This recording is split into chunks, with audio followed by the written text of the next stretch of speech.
welcome to Let's Talk Diz, a show that gives you everything you need to know to help make your Disney vacation as magical as can be in just around 15 minutes. I'm your host, Jeff Coviello, and with me each week is Disney Master Sandy from Easy Diz by Instant Impressions Travel Services. Sandy, welcome to the show this week. Hey, Jeff, how's it going? It's going pretty well. I'm not going to lie to you. I'm pretty excited for the show that we have this week. It's one of my wheelhouses, one of the things I've been most excited for since Disney bought the intellectual property. And of course, I'm talking about a galaxy far, far away, but not too far away if you live in the Orlando or the Anaheim area. We're talking about Galaxy's Edge in Walt Disney World and in Disneyland Resort. Heading to Batuu is an experience that is simply unforgettable. This is the vacation you're looking for. So there's two areas that they have built. One is in Walt Disney World in Orlando, and the other is in Disneyland, obviously, in Anaheim. Let's jump right in and talk about both experiences for any guest that might be going there. Talk to us about what we need to know about, I guess, each location. Are they different? Are they similar? What do we need to know? Give us everything we need because we are just at the edge of our seat. You bet. And I think they built them both identical because everybody's at the edge of their seat. We have seen unsurpassed crowds, not to scare you all away, but everybody wants to journey to Batuu. So the lands are laid out 100% the same. You're going to find the same two incredibly immersive attractions, the same options for dining, the same options for shopping.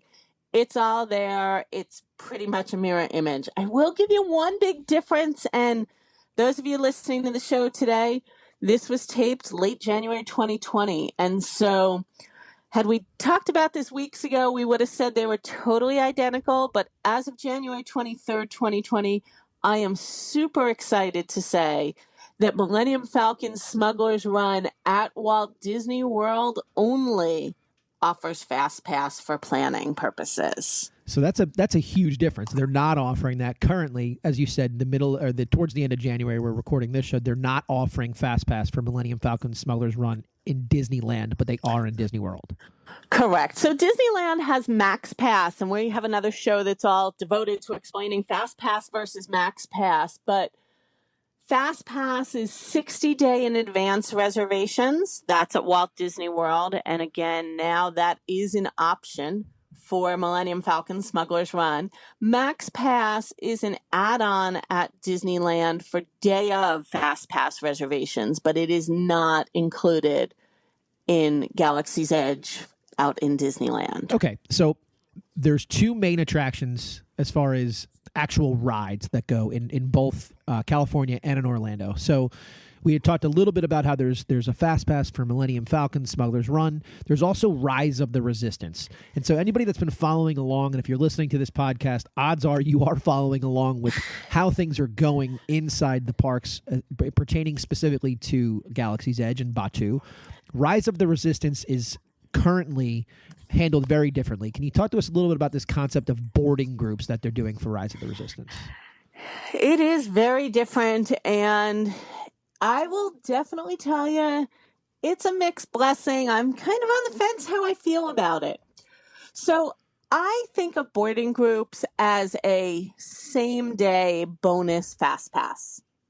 Once you're in the park, open up your My Disney Experience app. Right there on the home screen, it's got the Galaxy's Edge, and it's got a little click button, join a boarding group. You're going to hit that button. Everybody in your party that wants to ride needs to be inside the park with you. Hit that button, you're going to get a number somewhere between typically 1 and 160. You will see that there's a guarantee number for each day, and quite frankly, Jeff, I can't figure it out. The park has had the same hours for multiple days in a row, and that guaranteed number changes every day. So typically, they'll guarantee somewhere between 70 and 110 groups to board. That guarantee means at some point today, you will get on. Very rarely, we've had it happen twice now in 60 days. They don't get to all the guarantee numbers, and then you are given a Fast Pass to come back tomorrow at any time.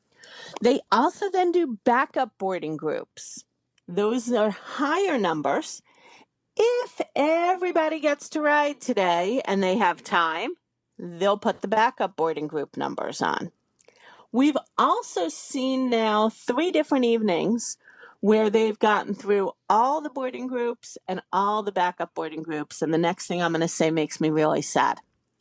When that happens, they close the attraction even though the park is still open. Of There course is they do. never, ever, ever a standby line for Rise of the Resistance. If they get lucky and they finish early, they are done for the night. So that boarding group is key. Here comes the part nobody's going to love me saying. Okay.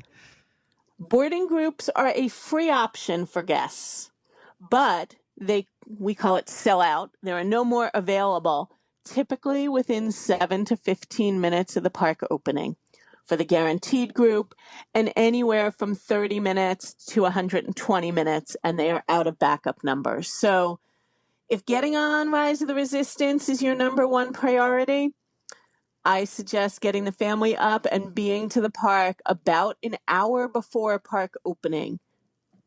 So you want them to get there an hour before the park opens. Explain, I guess, the chaos as to how that is being handled. Because are we literally standing overlooking the river? Are we standing at the bus vestibules? What's going on an hour prior to open?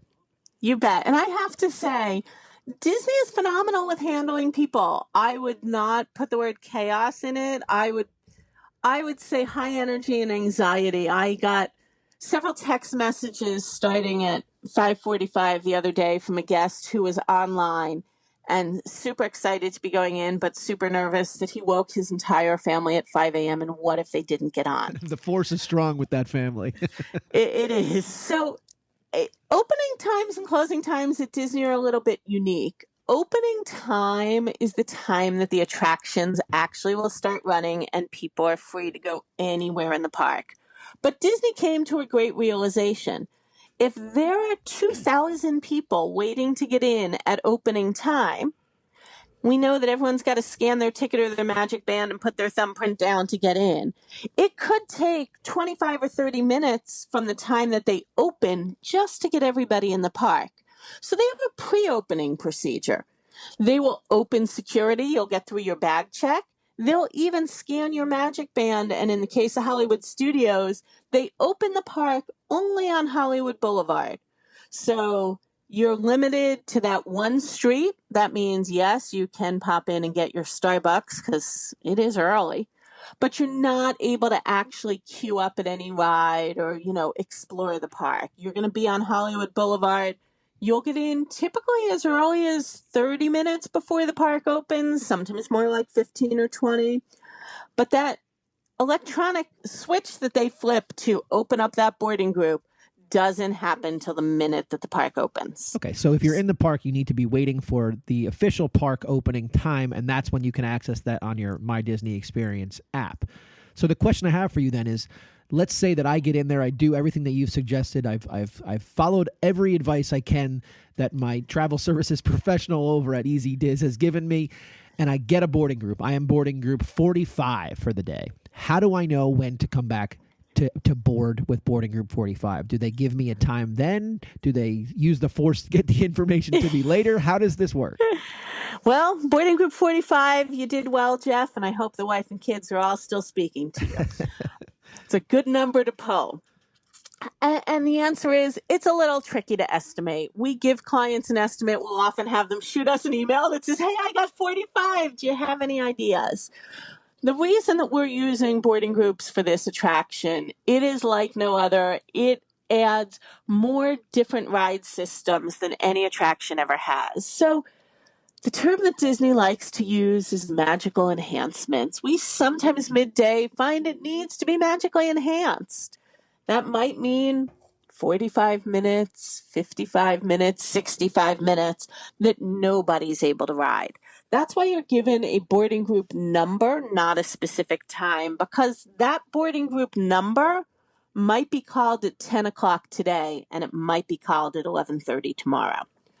The My Disney Experience app is going to ping you when it's time for you to board. Don't worry about it. You've got at least 60 minutes to get over for your boarding group. And the other thing is, well, it is a little bit of a guessing game. At any point during the day, you can open up your app and see what numbers they're on. So if you weren't as lucky as Jeff and his family and you drew number 97 and you open it up at noon and you see that they're boarding 40 to 52, you still have a while. That's good. So it does give you real time, or as close to real time updates as you can, so you can plan your day. It definitely does. And keep in mind, a boarding group is not a 5-minute window. It's not like you're going to get this ping, and if you're, on a ride or in the bathroom and you don't stop what you're doing and run over there, you're going to miss your opportunity. You've got about an hour to get over there and ride. You can certainly go in minute 1, but it's not like you have to jump off of line from something else you're doing to get there. So you had mentioned that you'd like to consider it like an extra fast pass type of experience for the vacation. Let me ask you this question, because anybody that's tried to plan fast passes for their family knows that they have to plan your fast passes in one park for one day. Do I need to, on the day that I am doing the Rise of the Resistance and I've got my boarding group, do I need to have my fast passes in Hollywood Studios on that day? That's an excellent question. You don't, however, I'd love to chat with somebody who's thinking about doing it elsewhere, and I'll tell you why. As you said, maybe you got lucky and you pulled boarding group 45, but I will tell you, as somebody who's been standing on the street, you might pull 45 and I could be the person next to you and pull 97. So literally, we got our fast passes within 30 seconds of each other, and we're probably about 5 hours apart in ride time. So I would say it would be hard to plan to leave and come back to do fast passes elsewhere without knowing where you're going to be. Now, it is possible that you don't plan any fast passes, get in, get your boarding group number, and then say, okay, it looks like I can make it over to Epcot by 5 o'clock at night because I did get such a low number. Let me try it. But I always hate to see people waste fast passes because it's such a great time saver that if you went with the theory that you could make it to Epcot at 5 o'clock at night, hoping that you got a low boarding group number and then you got a high one, then you're in the position of, which thing don't I want to do? And we all know it's you don't want those Epcot fast passes anymore. You didn't get up at 5 a.m. for nothing. Right. So it's more of, if you're calling audibles, you could do it in different parks, but it's definitely not something that you should have a part of your long-term planning. Definitely not. Okay, so let's move away from the boarding groups, Rise of the Resistance. Talk to me about a little about the dining experiences there in Batuu. Obviously, what we've heard is everything is in theme, everybody's in character. What dining options do we have over in Batuu? Well, not much in my mind. We've got 2 quick service options. And again, no reservation needed. Head in. You can go to Black Spire and grab some grub. I will say, if you've got a picky eater, it's a chicken nugget that they're serving for the kids that you can order. It's a different shaped chicken nugget. I've watched more children sit there and pout and refuse to eat the square chicken nugget. Well, it's also probably not called chicken nugget, correct? It is not. Yeah.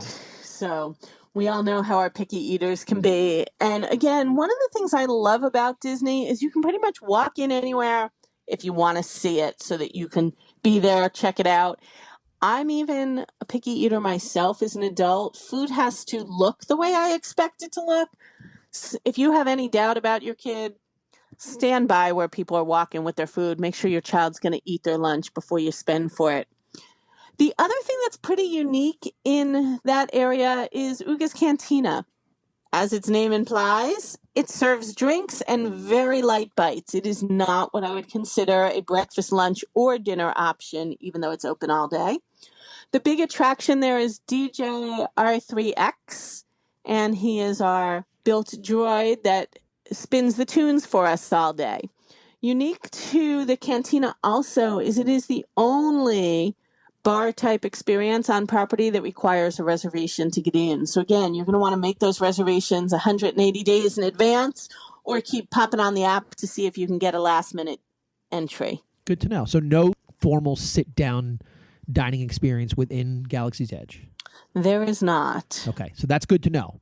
Yes. You had mentioned our nice little droid DJ. One of the things that I think is cool about Galaxy's Edge is you can actually build your own droid and your own lightsaber. So let's wrap up the show talking about those experiences because I know that those are definitely important to people.